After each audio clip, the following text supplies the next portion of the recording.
الله الرحمن الرحيم. تبدأ المناظرة الكبرى.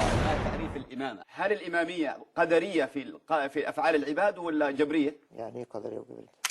أنا هحلها لك في هما كلمتين. قال رسول الله صلى الله عليه وسلم عليه وآله. أنت مطالب بدليل قطعي صحيح صريح خالي عن المعارضة. أنا أريد تعريف الإمامة عند الشيعة. أنت هتفضل تسأل طول ما احنا قاعدين؟ عرف لنا الإمامة التي تؤمن بها. قال رسول الله صلى الله عليه وسلم وآله تعريف الشخص يعني. أنا ما أريد آراء الشخصية، أنا أريد التعريف من خلال التعريف ليس من خلال الحكم. أنا أعرف ولكن مش عايز أجاوبك. هل ابن مسعود يحلل ويحرم؟ هل الإمام يأتيه الوحي؟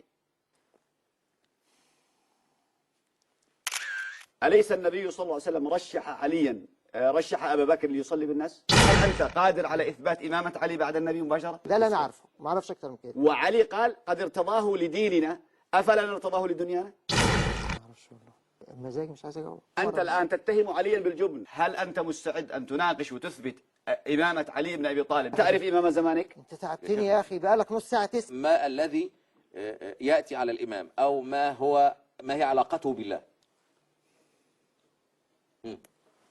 مش هجاوب على السؤال ده. ما الفرق بين معرفتك للمهدي ومعرفتي أنا؟ وأنا جاي تسألني في امتحان ما تتكلم يا عم عن الإمامة بقى. أنت تؤمن بهذا القرآن؟ نعم. والذي يقول بالتحريف ماذا تقول فيه؟ ويبدو أن الأستاذ خالد مش مستعد هذه لا مش مستعد. خلال هذه المناظرة أنت المطالب بالدليل ليس نحن. أنا مش قادر أفهم أنتوا عايزين. والله يا سيدي أنا مش عارف أنت جايبين الأستاذ ده منين بصراحة.